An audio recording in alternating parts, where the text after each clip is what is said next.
Good morning, everyone, and welcome to Talk About It Tuesday. I'm founder of Tosca Coaching and Consulting, and my name is Tosca Di Matteo.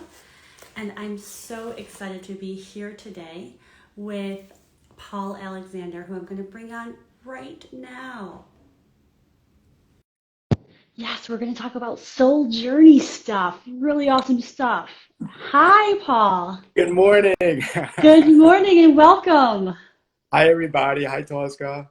Hi, and hi, Michael. I have Michael's on. We just did a chat about authenticity a few weeks ago, which was really awesome. Glad to see him here. So yeah, so like I didn't even get a chance to like interview or to introduce you. So let me just first start off by saying I am just so blessed and honored that you are agreed to be here with me and talk about your magic and gifts in service of others and their journey and more importantly to just thank you for all the beautiful work that you've done with me and healing and helping me in my soul journey path. It's just I feel humbled to be able to have this conversation with you. Tosca, that's from the heart and it's palpable. Thank you in return. Um, the gratitude and the blessing is mine. I want to start off. I'm at my parents' house right now, and they've got this amazing property here in Blauvelt, and I'm witnessing two hawks flying above us right now. And in shamanism, hawks are considered the divine messengers. And I actually saw quite a few this morning.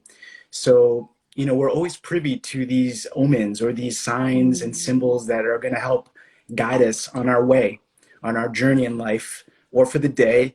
And I think part of the invitation for the listeners, definitely our work, is being aware, become aware of all these deep interwoven connections that unites all of us, that helps us. They're the light, whether it is something presented as a dark um, material or matter or something lovely like a hawk. They're all there to help guide us. They are the light. It's just, of course you said that because literally before I jumped on, I was like, I want to talk about like that these omens, these things that we sometimes like when I work with people a lot that lose their way, right? And find a hard time. How do you get back to yourself? And like that there are these signs, there are messages, and so we may be really quick to dismiss. Oh wow, like that bird shat on me today. That's so weird. Or like, oh my gosh, I'm seeing like this animal that I don't normally see around my house or something, and that we can actually look at that as information. And so I'm so glad you share that because sometimes I think when we lose our way, kind of hearing from the external can also be really powerful. Uh, Um, I'm going to challenge that. We're going to go a little bit in well, there. yeah, yes, the internal, but yes, I know what you're going to say about that. Okay, well, first of all, I want to say thank you to everyone who's joined here, and I want to really toss it over to you, Paul, to share a little bit about your whatever you want to share about yourself, your journey, who you are, what you do, just to kind of help everyone get grounded in the conversation that we're going to have today. Thank you again for the platform. Tosca, you've frozen. Can you hear me? I can hear you. Okay, all right. I have an aversion to modernization and technology in particular. I don't know why that is, but there's an ancient text called the Bubishi. It's the martial arts way, and there's 8 poems of the fist in that Bubishi, and one of those poems says keep in accordance with time and change. So I want to relay back the gratitude to you because you've invited me to participate in this platform, which is all new to me. I'm gonna thank you right now because it's exciting because I have to get with concordance of time and Mm. change.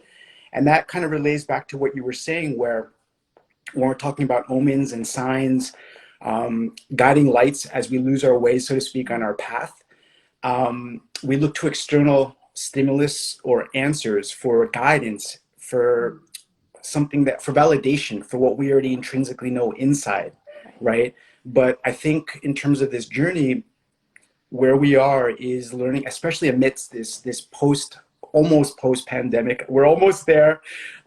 You know, it's about really, it's about going inwards. You know, that's literally what the pandemic has invited us to do.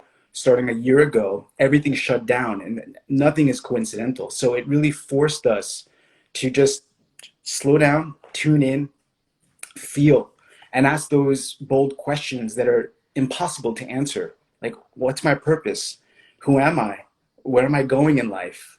Right? Or just get a reflection of what the state of the global situation has provoked in you, right? Because what's going on in the external phenomena is only a reflection of what's happening in the internal phenomena, right? So it's not two. They're one of the same. And this is clearly depicted with the yin yang symbol, right? Although it seems to be yin and yang, they're whole, they're one, right? So not two, right? So the external validation we seek, it's already within us.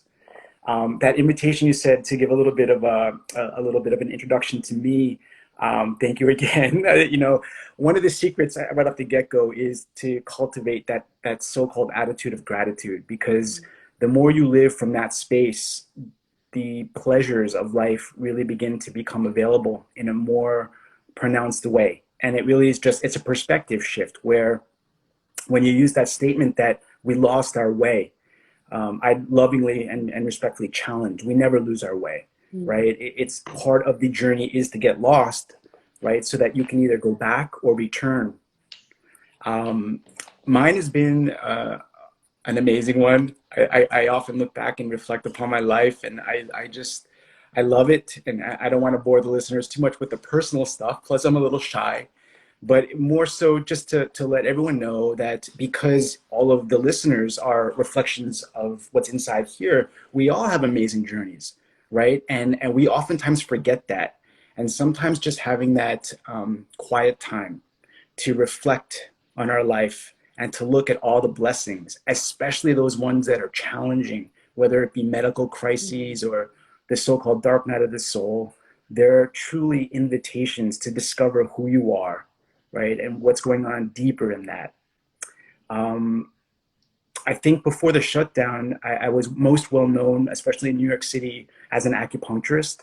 I was given the label healer, which again, I don't accept that one either, because that would mean that the person coming to see me is sick or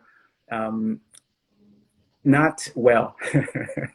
I'm at the place now where I think what I do is I give people, I become that light. I give people kind of that semblance and sense of who they are, why they're here, and empower them, hopefully, to journey on with a sense of soul self, right?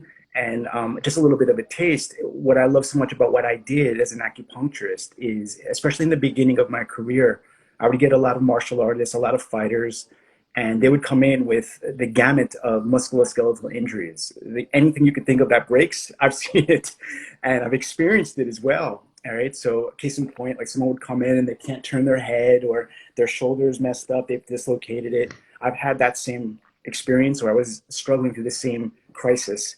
When those people would come in, and I would just open-heartedly work on them with the intention of how can I help this person, I found something fascinating where someone would come in with the neck pain, someone would come in with the shoulder pain, and within a few days of treating them or working on them, my presentation, my pain began to dissolve. It totally dissipated. And I conducted this kind of theoretical experimentation that is there a correlation here for a good 3 years, 3 to 4 years. And it was definitive that whenever someone came in and had something that I was working through or on, and I helped them, those ailments within me dissipated, totally resolved, which really gave me a strong conviction and confident stance that we're all one, right? Taking the time out to lend a helping hand, to open your heart, and to help someone, you're helping yourself, right? And that's been a beautiful privilege for me to witness and experience. That's within the context of acupuncture. That's been such a blessing for me to experience. And I want to close on that acupuncture is most well known in America in particular as a healing modality, a medical practice. You know, you got the whole insurance world trying to cover it or trying not to cover it, but the essence actually of acupuncture is not, it's not based on healing. It's based on returning, right? So in Mm. acupuncture, in China, it's called the Ling Shu. The scripture of acupuncture is called the Ling Shu. Ling in Chinese means soul. Shu means pivot. And what the ancients were trying to say and convey is that every time you get needled, it's intended to pivot you back to your soul. Because through this journey of ours, we're going to lose our way more times than one, more times than 100 probably if you're living, right? If you're really alive.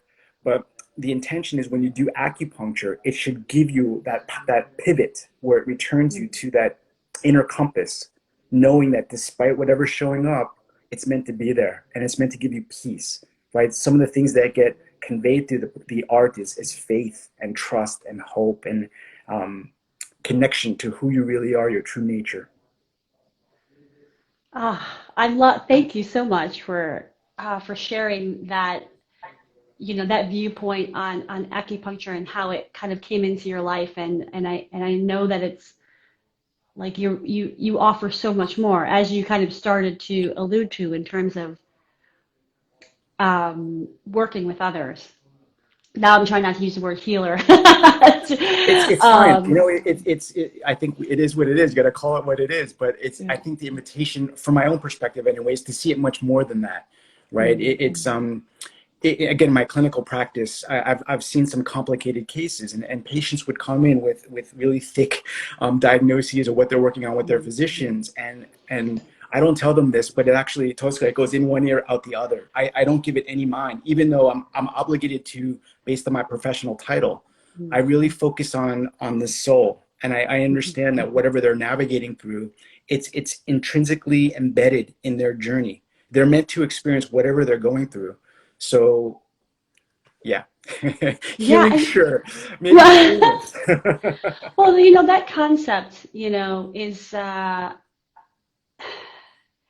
I think it's one thing, right, to say, which I've also shared with clients, right? Like what is presenting is for you, right? Happening for you versus to you. And so with that lens, and and it's not just this BS, like, let's change the mindset and see this disease as something that's serving you. Like, because I get that, because, you know, um, it's not this just spiritual bypass idea. It's what information is here for you. Um, but it can be a hard concept for people to really embrace, to say, Yeah, but I think that conversation is happening a lot, especially during coronavirus, which is like that people are seeing, oh, this is really horrible. And also, there is something to gain from the pain and the suffering. And oh, can I be attuned to that and honor that and do something with it? I think Um, it was. I agree with you, and I don't know why this is. It's unfortunate or fortunate, but pain seems to be the quickest way to invite change and mm, for personal growth, right? And it was Jesus who actually said, "Pain is the great quickener of consciousness." Right. mm, So when you're experiencing it, whether it's an emotional crisis, a physical trauma, whatever, it's really a wake up call, right? So if we go back to this notion of soul, the soul is a mixture of what we call the physical, the material. The Chinese call it the jing, right? It merges with the immaterial. We can call that spirit, the unseen breath, the prana, the chi. The physical body merges with the immaterial body. It merges and it becomes this phenomena, which is you and I, the soul, right? And when we die, these aspects, they get fragmented. It dissolves. Spirit goes out, material form goes out, and what's left is just the experience. Like that's it. And there's a belief system, and I've seen this cross culturally, is there's a curriculum, right? The New Agers call it a contract. You got to contract this life, right? mm, And I like the Taoist word of curriculum. mm, Or a blueprint is another way to articulate it. is that when we're born, we've signed up for something to learn, to grow, and to evolve, and to experience life to the fullest.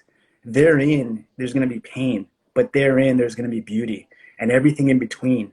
So it's really about just understanding that perspective and enjoying every moment of it and not judging it so much as this sucks or this is great, and just kind of going with the flow. From a soul perspective, again, whatever's meant for you is always going to show up. The soul, what I've, in my 44 years on this planet, I've come to reason and accept the soul will not be denied ever, right? So someone comes in with a pathogenic presentation, possibly terminal, right? That's, the soul is ready. It's needed, right? Someone comes in with they're about to divorce. The soul is ready. Someone's ready to give birth. It's the soul's calling, right? And that's that's what that's about. And pain is, for whatever reason, the catalyst for that. Most people don't like that, but you know, it's. I'm I'm kind gonna do. I want to use a quote now. Like, pain is a catalyst from Paul Alexander. Like, yeah, listen for more. But I just, yeah, I think first of all, I just want to say for those who are watching, you're sharing so much beautiful information and articulation. Like, just even how you describe soul. And for those listening, that this may feel really new, and there might be even resistance to some of these concepts, or even ideas. And I just want to, acknowledge that often these imprints of something new, you know, letting it be, right? Just saying, okay, are you willing to be uncomfortable with ideas that are hard to grasp, or are ideas that you actually at first aren't, you know, aren't in attunement with, but let that be what it is and see what comes after the fact.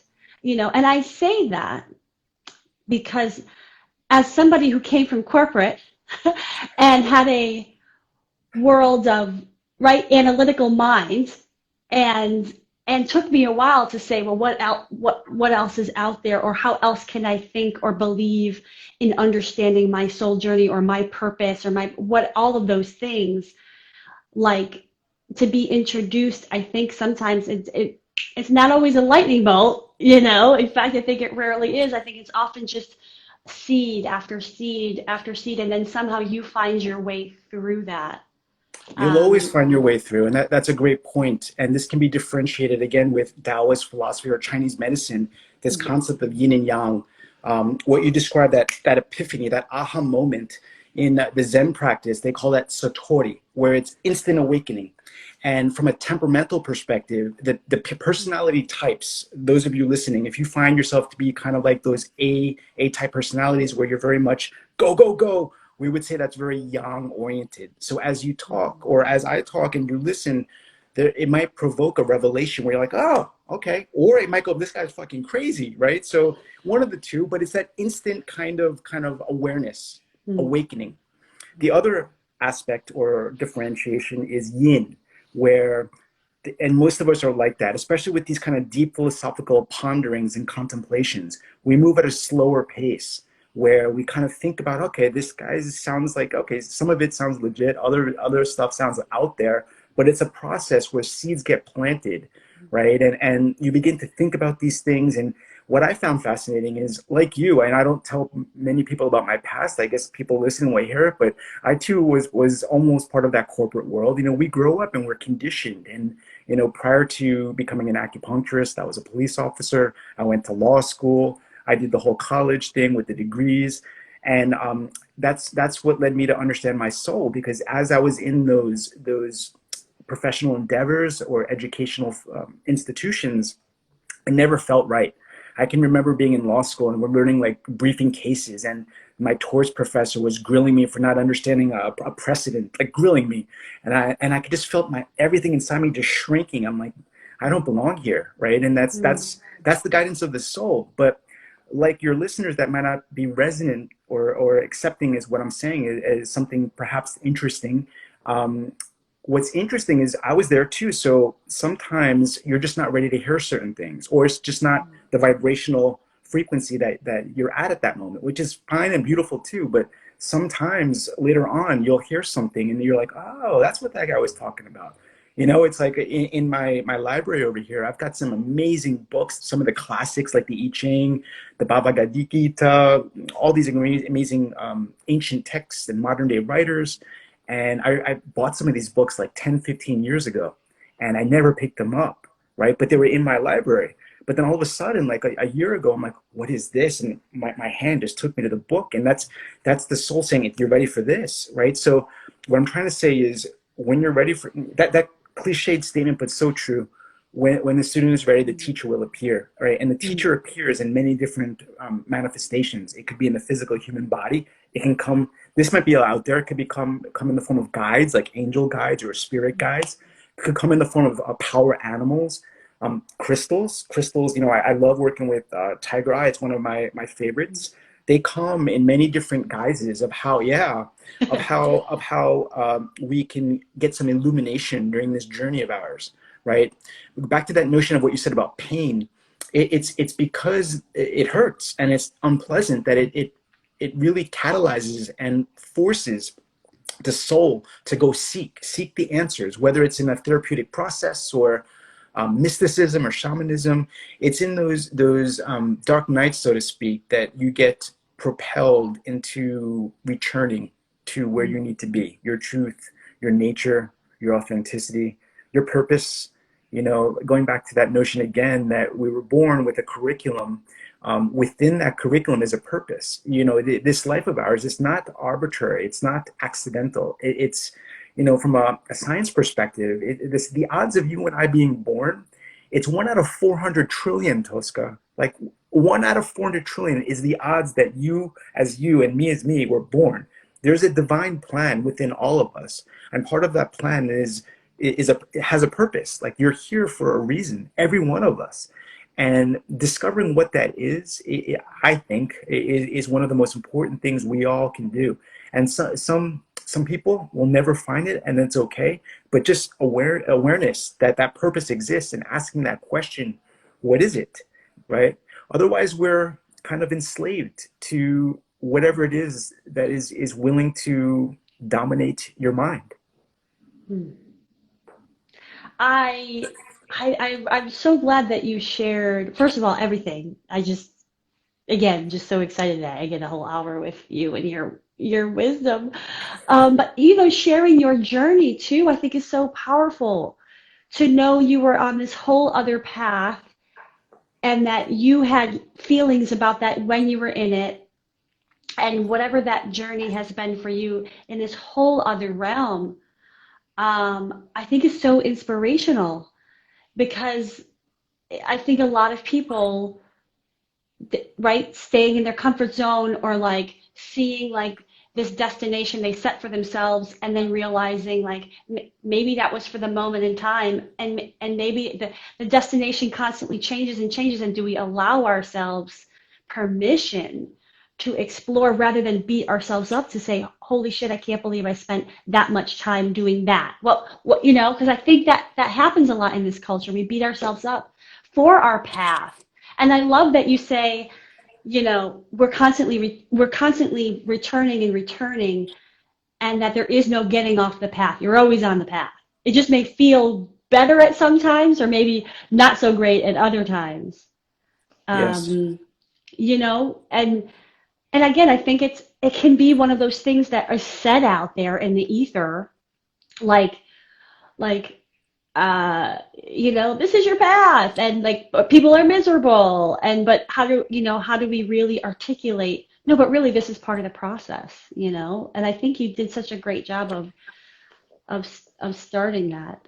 You know, in 2017, I had the absolute blessing and privilege into being initiated into the way of a Taoist shaman. And the journey of shamanism, it's about the journey home, the return, but also it's the pathway to freedom. And we learned many different meditative techniques to connect to the different realities. Um, Again, this might be out there for your listeners, but from my experience as well as my research, indigenous cultures congruently declare there's more realities than this one, and to be specific, in the Taoist tradition, there's seven, there's actually 9, but 2 were not meant for humans. If you look at the Norse religion, the world of the Vikings, they also acknowledge the 9 realms as well, right? So there seems to be this overlap. There is an overlap. But and one of the practices, to comment on what you said, in the Taoist shamanic tradition, there's a practice called soul gazing, mirror gazing, where you're to sit in front of a mirror and kind of allow the light that emanates from you to be reabsorbed into you. And from that, you can get profound revelations and clarity as to who you are and your journey in life.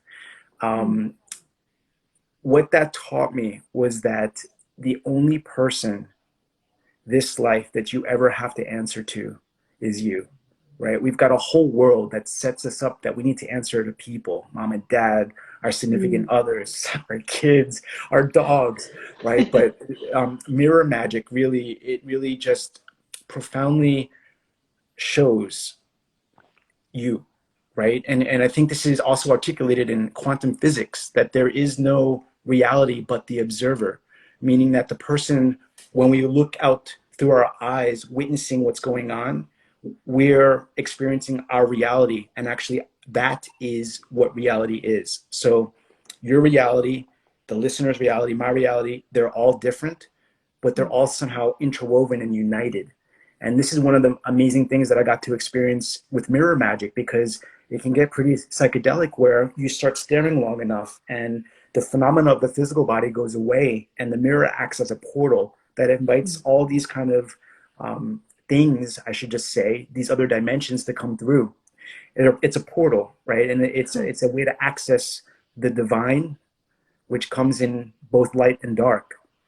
This can also be accessed through the use of psychedelics. This is becoming a thing now, and I think it's important to bring up, because part of the training I did was because it was the Taoist lineage. They were not they don't use psychedelics to access these realms, but I think it's helpful sometimes to see that there's other phenomena happening than what you can perceive, because once you make that recognition, you immediately recognize that you're part of a greater whole.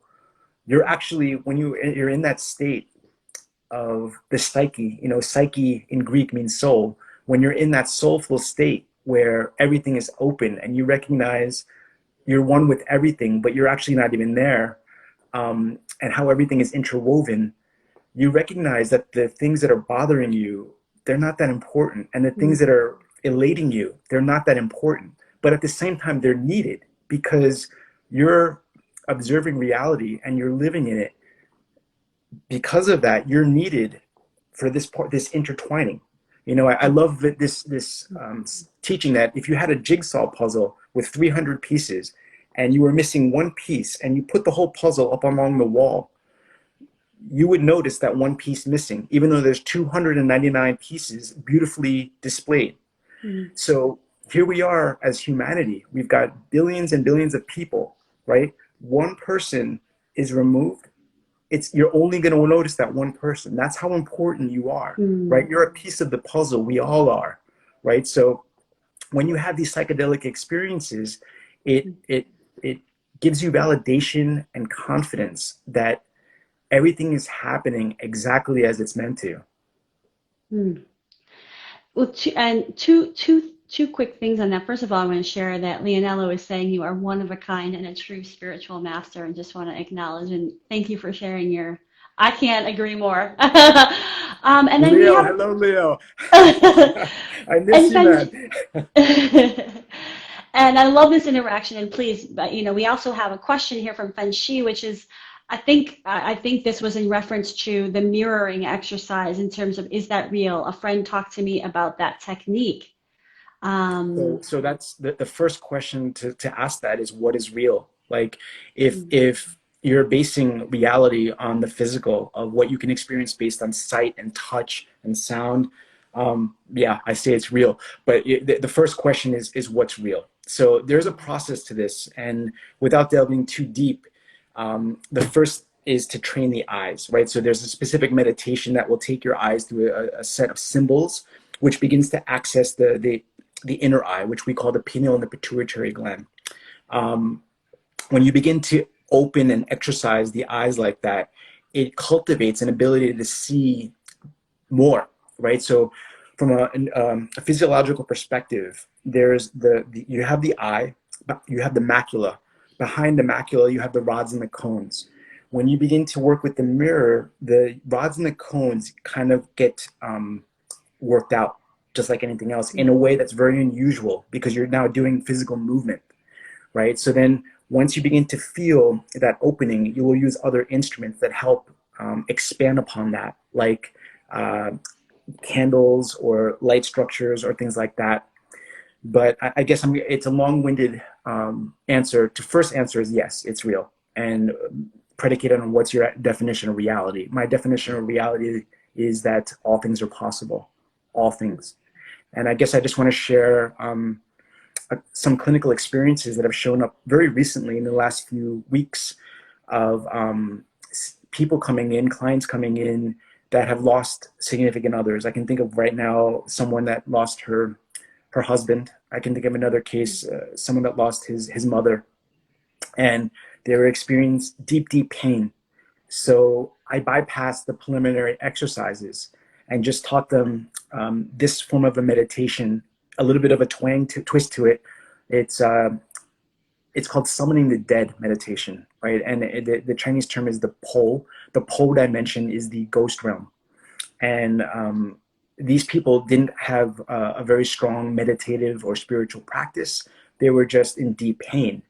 And I showed them how to access these other realities. And in both cases, they were able to have visitations from the ex and the mother.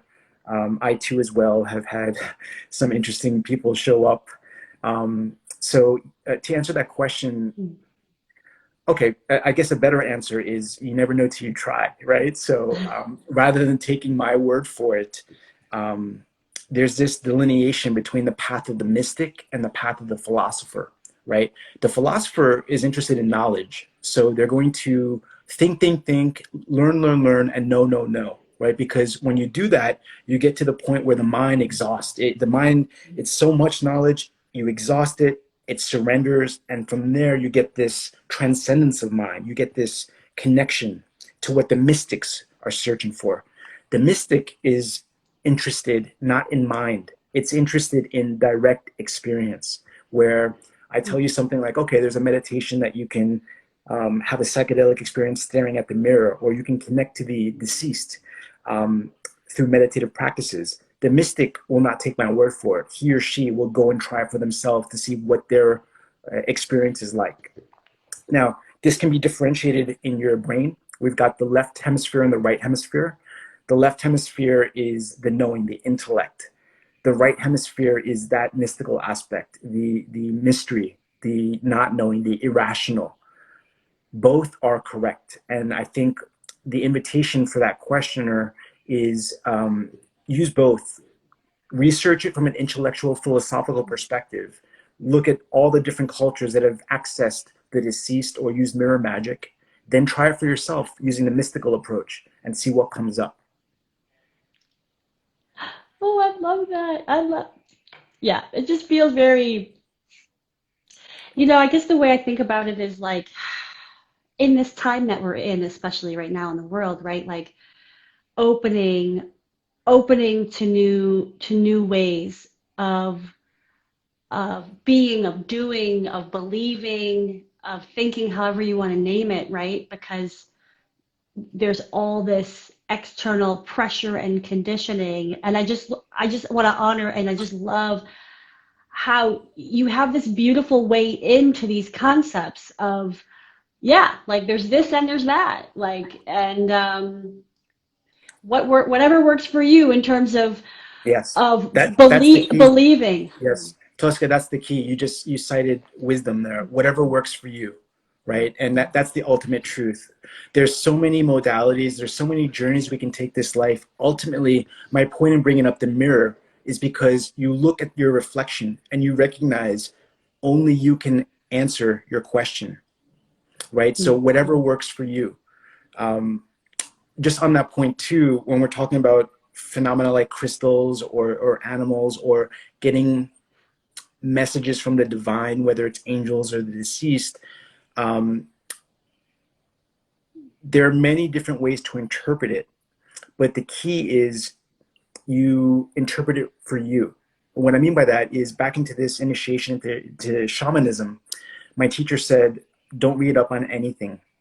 First experience it all, then look up the knowledge. That way you can have a comparative view based on your experiences and then what other people say, right? So I'm sitting next to a huge tiger eye piece right here. I love tiger eye. And when I sit with it, it gives me insights. It gives me connection to what this is about. You know, this amazing piece has been around for millions and millions of years, just sitting there absorbing the information of Earth. So when I with it, I can connect to it and get my own interpretation of what it wants to share with me. If someone else picks up a crystal, they're going to get a totally different interpretation of what the crystal wants to share with them, right? It's just like the human experience. When you and I are in session, we're having a one-on-one together where it's specific to you and specific to me, right? Then you go out and you have a conversation with someone else, you're going to get a different conversation, right? Same with me, different client, different conversation. Same thing with these external tools to help you go inward.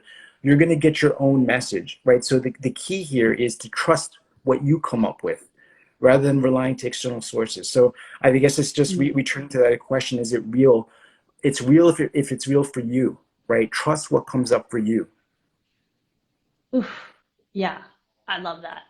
And I do want to like, for some reason, I'm just tugged to go back to this idea, like the external versus the internal, because I wholeheartedly agree with everything around. We have all the answers inside, that we go inside, and and what I was referring to earlier, right, like these external signs we may be getting of validation, right, of like, oh yeah, this is real, you know, because some for my own journey, I think that my journey of trusting myself has been a process of going inside, tapping in, acknowledging what's there, and then when there is something external that's magic, that's synchronistic, that's whatever, it's almost like, oh, uh, oh wow, I am powerful. It validates, you know. So when I say sometimes for those who are really in those tippy toe first steps of the journey of really going inside, of really understanding the journey of the soul, sometimes in my experience, that gives me solace, that gives me validation, and it helps me to keep the faith of keep doing this type of work. And actually, we just had a question from Megan Wang. She's like, what's the topic today? And the topic is the journey of the soul and how to connect to it, which is a great reminder. Anyway, so I just want to share that, and if you want to riff off of that, or if I do want to riff off okay, that. okay, And it's back, you know, I know I'm talking about a lot of woo out there kind of things, and that's where I'm at, and I love it. But I also spent years and years in the physical, scientific, clinical perspective of treating, you know, complicated disease cases and orthopedic disorders, right? So it really, it depends on where the person's consciousness is at. You know, back to this notion of soul. Remember, it's the material coupled with the immaterial, right? So part of the material, it's your physical body, right? So if this is too out there for you, start with the basics. Start with getting physical again, right? So move your body in extraordinary ways that gets you to feel alive, right? Because when you start to move, you're going to find a pattern of movement that resonates with your soul. And it won't be denied. It will be like, oh, I got to do this. Like whether it's like yoga or Brazilian jiu-jitsu or just weightlifting, pull-ups, or whatever it is, you start with things that you can access. The most easy thing to access is the physical body, right? Even in intimacy, if those of you that are blessed enough to have partners, when you're intimate, that's a very potent, powerful way to feel first connected to yourself and the pleasures that ensue during the act, but then you connect to a partner, and in that, the two become one. And that's another powerful way to experience these other phenomena of the other realities, right? So you start off with things you can feel. When it comes to the soul guidance, the messages, they're internal and they're based on feeling, where you feel something so overtly that it can't be denied. And or sometimes it's so subtly, but you want to learn to tune into that. Another example, back to the material aspect of the soul, right? Food. When you look at certain foods and you look at it and you smell it, you'll feel the salivatory response, right? That's the soul saying, I'm hungry, right? And I want to eat this. Sometimes you can look at a piece of food and you're like, there's an aversion to that. That's learning to attuning yourself to the soul, right? And when you cultivate enough of those practices, you can begin to go higher up on the totem pole, where you enter the immaterial plane, where you're in the reality of non-physical matter, and you can still get the same kind of interpretations based on your reality. Meaning that, like we said this morning, I look up and I see a hawk, and I close my eyes and I ask the hawk, what is the message? And I get kind of the feedback there. You can get to that once you've established a relationship with the physical. So some people don't need the physical; they can go right to the immaterial and spirit connection. But if there's concern that they're not getting any kind of information, start with the most palpable, which is your physical body in all its activities, from brushing your teeth to eating to intimacy to working out. Use the physical to genetic research. Do the 23andMe and see where you came from, right? All these things begin to give you hints to that amazing question, which none of us can ever answer. Who am I, right? When you begin to explore that question, who am I, you're going to be given a lot of opportunities to understand that. I mean, that's ultimately the soul's path. We're interested in discovering who am I and what my purpose is. Oh my gosh, yeah. I just want to acknowledge that you're getting some amazing feedback. Megan's like, oh my God, this is amazing. And just a lot of gratitude out there for this conversation. Appreciating your sharing, and Megan also sharing. This is really awakening. So there's definitely some aha moments I feel happening with the audience, and we also got another question around from Fanshi, if I'm saying that right. I hope she's asking, what could you tell us about anxiety? If we start from the physical perspective, from a psychotherapeutic perspective, anxiety it's rooted in fear of the future, right? We're not settled in the not knowing, right? So we have a concern about things to come. That would Yeah. be the starting point. If you want to kind of expand on that question, I'm happy to. But from a Chinese medical perspective, anxiety is a phenomenon of the heart. We say the spirit is not settled, right? So again, I don't want to kind of give the impression that this is a bad thing. Anxiety can be very powerful because it's a motivating force. It's an energy that will drive you to root, to come down, to seek answers, right? But she's welcome to expand on that question. But from a preliminary standpoint, anxiety is it's trepidation of the unknown, rooted in fear. It's so funny because, I had my appointment with you yesterday, which was just beautiful. And again, just in such gratitude of that magic. And, in that experience, right, you were kind of acknowledging, oh yeah, like you've kind of got this anxiety, right? Like kind of like in this upper part of my body. And it was like, wow, I didn't even like realize that, and then, Tosca, that's awesome that you would bring that up. So thank you, because that actually helps me articulate more using the physical body, right? So again, if we talk clinically, what I just noticed that in you, as you just took a deep breath in there, okay? This area, anatomically, this area is the clavicle.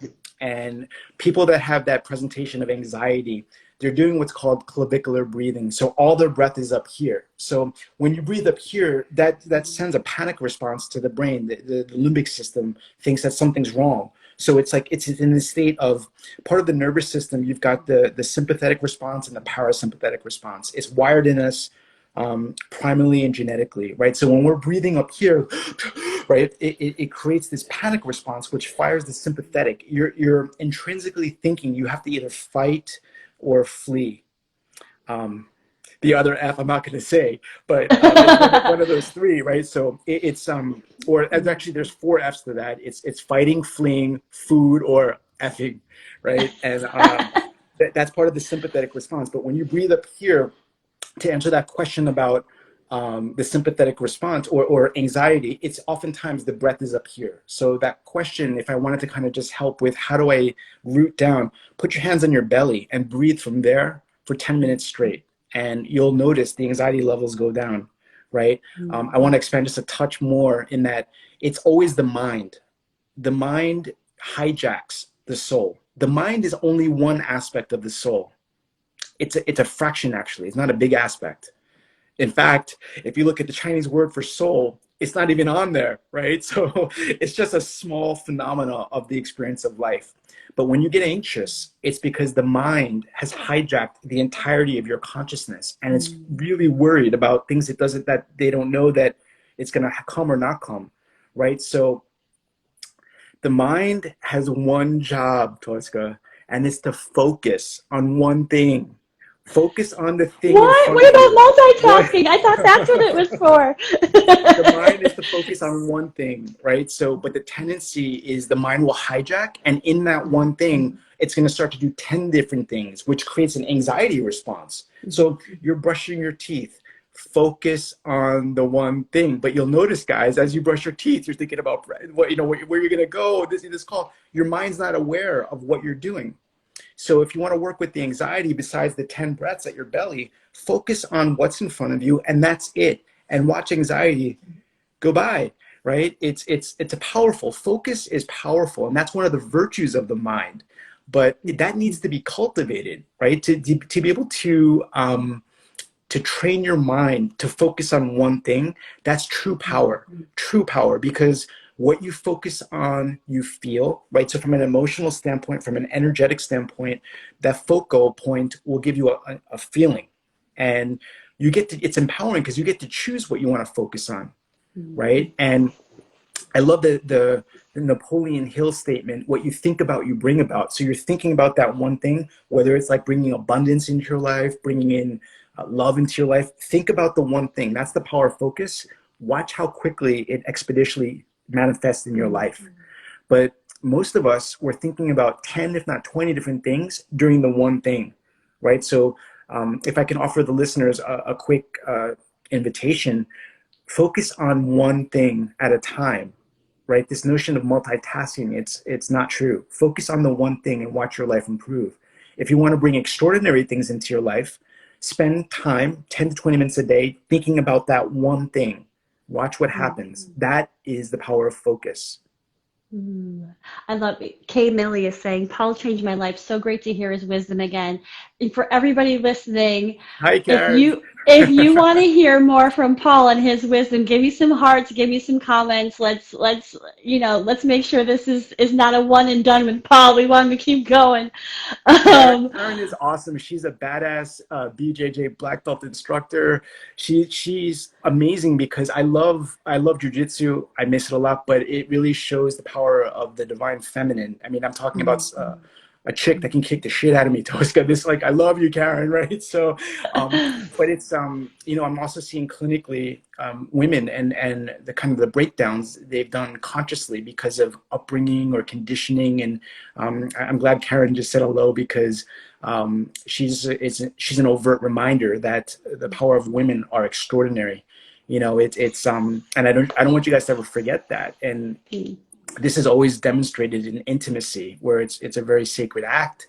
But in the hetero world, the woman can go on indefinitely. The guy has a finality, sometimes 30 seconds, sometimes 10 minutes, but it's still a finality, right? So it just demonstrates the intrinsic power of the divine feminine. And I'm thinking about it because of a case I had yesterday, but last night was the full moon, and that always reminds me of the feminine power. yeah, yeah. I love that you honor that, and just speak that out loud and just feeling your support for the feminine and honoring that, I think is just beautiful to hear, especially in this moment of time. Um, and I want to go back to what the conversation we were having around, right, the physicality and starting with the physicality. as a way in to coming back to yourself, to doing that work. Um, and and then also it just brought up, oh, well, two things, because we have another question. So it brought up the conversation around, we talked about meditation, and I know how this is like such a big part of your practice and what you talk to clients about in their journey. So I just want to open the door if you want to talk more about meditation.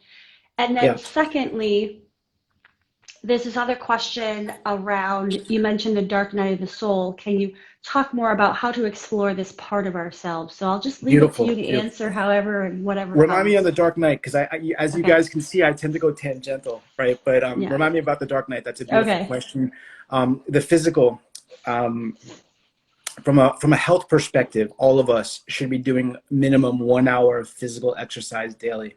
Doesn't matter what it is. It's simply just get out there and walk. But we're designed to move, right? So try to figure out what it is you like to do in terms of a movement and do it. Commit to that. From a health perspective, that's the foundation, right? Without movement, there's no life, right? So pick a modality that you like, whether it's yoga or cycling or boxing, it doesn't matter what, but commit yourself to 1 hour of movement daily. Gotta move. No movement, no life. When you begin to move, start to pay attention to your mind. Where does it take you, right? Because you'll notice your mind wants to take you on a journey, which is not oftentimes pleasant, right? But then you'll be able to find that when you focus more on the movement, your mind sedates, it calms down a lot more, right? So the first suggestion is focus on movement, commit to that 1 hour a day. I just want to throw in, I've been doing a lot of research now about the upcoming winter we've got going on. All of us need to be on vitamin D. If you're interested, check out the works of Dr. Joseph Mercola, mercola.com. He suggests 5,000 IUs of vitamin D daily, vitamin D3. We all need to be on that prophylactically to prevent things that we don't want. Let's not give anything a name, but it just it keeps your immune system strong. So make sure we're all, and you can get this tested with blood work, but vitamin D, now is the pertinent time. Take it from now until April, March. Work out for 1 hour a day. That question of meditation, there's literally thousands, right? And it really, there's so many ways we can take that, but here's the criteria for meditation. It's a 4-step process. The first step of any type of meditation, relaxation. You have to relax. If you're not relaxed and things are tense, the energy, the chi and the prana will not flow, right? So you can actually get sick. So whatever meditation you're going to use, relax. The first step is relaxation. The second step is concentration. Pick one thing and focus on that one thing. It can be as simply as close your eyes and focus on your breath, right? Breathe in, breathe out, focus on your breath. You can count it, but concentration. This is how you build and cultivate the power of focus. Concentrate on one thing for 10 to 20 minutes a day in stillness. Be seated or standing or laying down, focus on that one thing. That's the second level. The third level of meditation is meditation. Meditation is when you are relaxed, then you're focusing on that one thing, and that one thing transcends. You enter this empty point where nothing exists. That's meditation.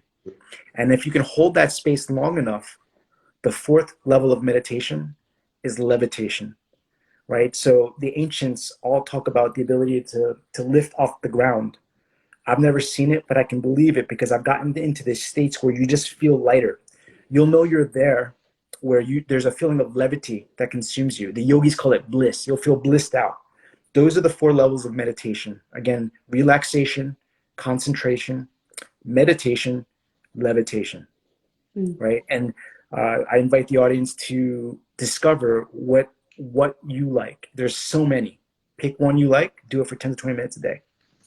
That I remember the Dark Knight. What, you wanted to say something? Well, yeah, because there was a quick question as we're still on meditation. I have a question from Megan here. I have AIDS. How do I cure it? I've tried everything. Can meditation help? You missed that. I have what? AIDS. AIDS.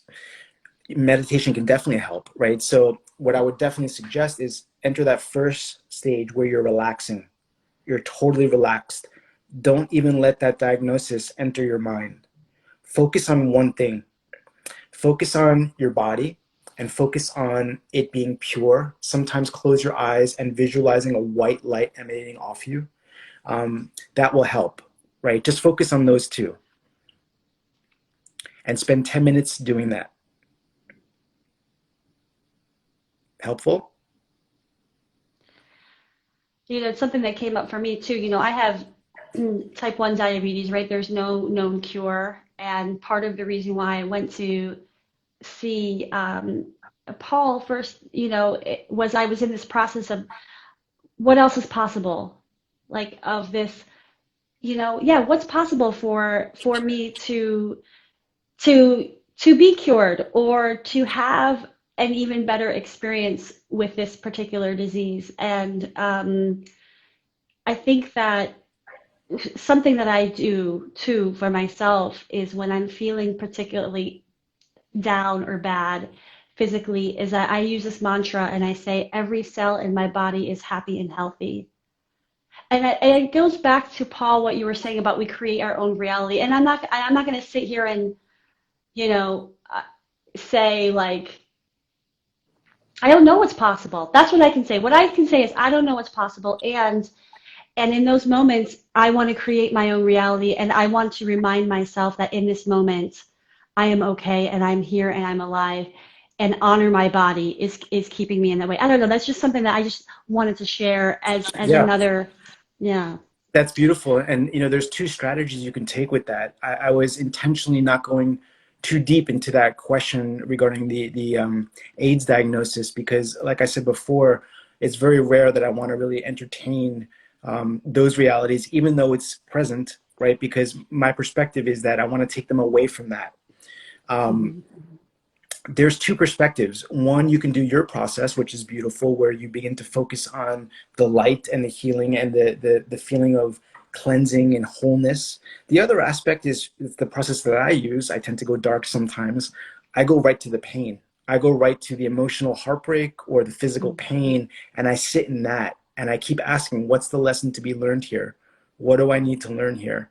And I keep asking until eventually I get information as to what it is. Oftentimes, in my case, because of what I do professionally, it's lessons for me. So that what I find is like later on, clients will come in with the exact presentation and I know how to treat it, right? But there's always lessons in it. There's always lessons. Yeah, and you know what? Megan, I think you joined partway in here. When this is posted right after this, go back and listen to, because we talked about pain having information. There was a whole conversation about our reality serving us and our experiences serving us, and without judgment, and having no judgment on that, but just seeing what's there for us. So I encourage you to listen to what you may have missed. But yeah, so going back to the dark night of the soul, and some people may not have heard this term before. But again, the question was, can you talk more about how to explore this part of ourselves? So, Okay, yeah. with the Dark Night, it's a term, La Noche Oscura del Alma, right? It was a term coined by Saint John of the Cross, describing the darkest days of your life. And you don't need to go search for this, nor should you want to ever. This one is it's a presentation that will come when you're ready. Everyone will get it. Some will get it more than once, but it's a presentation that you get knocked on your ass and you lose your sense of self. You don't know who you are anymore, right? So again, I want to answer this clearly. You don't need to search for this one. That's not your, I think the person might be interested in the shadow work. That's different. Shadow work is going into the hidden aspects of your consciousness. We call it the sub and the unconscious. That's important because that's what drives our decision making, right? So doing shadow work, whether it's through hypnosis or shamanism, or I know Carl Jung was a big proponent and teacher of this. So a Jungian analyst, do the shadow work. Yeah. But the dark night of the soul, um, I'll share real quick, and then I think we're time up here. Is I remember in my journey, it must have been like 2014. I had recently separated, and I was just having crummy months after months. And I went back to my office in my clinic, and I found myself hyperventilating. Like I couldn't stop hyperventilating, and I hit the floor, and I felt such despair. Like I didn't want to be there anymore. I felt like I'm going to give up on life. So I took a deep breath in, and I exhaled it all. And I said a prayer, and I said, I need an answer to know what is going on right now. Why am I feeling such despair and dread and pain? Please answer. And it seemed like an eternity, but what happened was in my office, the entire room turned light, bright white. This is at night, very late at night. And I saw a figure approach me that was bright green. And I didn't know who it was at the time. And it was an angel. And he put his hand on my heart. And I felt the message, breathe, right? So I took a deep breath in. And it was kind of like this resuscitation, a rebirth of divine love coming over me. And I must have been for months now in this dark night. So that dark night, it's painful and it's very challenging, but it's the greatest blessing, because when you make it through, you're a different person, and you're definitely back on the track of where your soul wants to take you. And following that, that's how I eventually met some amazing people, and my beloved teacher, Master Yen, and then the love of my life as well, right? So there's always deep blessings within these challenging situations. And just know you're not alone. If ever you're in it, or any of you go through it, um, you're not alone. Wow, Paul, I know like we're at time, and I again I can't wait to rewatch this and put it out for even more to see. And I want to thank you for your time, for your energy, for your wisdom. And in closing, I'd love to just open it up. Is there anything else that you're feeling you want to share? And also, how can people find you and reach you if they feel compelled to do so? Thank you. The first thing for the listeners, we've got one life. It's finite, based on this incarnation. Find a way to be happy, right? We're meant to be happy. It's your divine right. There's 3 criteria that you want to use as measurement to make sure you're happy. They're very simple. If we consider the mind, body, and spirit, if your body is healthy, you're happy. That's the starting point. Cultivate health. If your mind is at peace, you're happy. Find a way, whether it's meditation or drugs, find a way to feel peace. Your spirit. If your spirit is expanding, you're happy, right? So enjoy your life, be happy. When it comes to reaching me, thank you. You can definitely reach me through here. I want to close it that if it's meant to be, we'll find our way to each other. Sending you guys lots of love, all of you. Thank you so much, Paul. Thank you, Tosca, for this time. Thank you. And I look Thank you. forward to seeing you share your wisdom in all the ways that your soul is telling you to share. Thank you so much. Bye, guys. Bye bye. Ciao for now. Bye.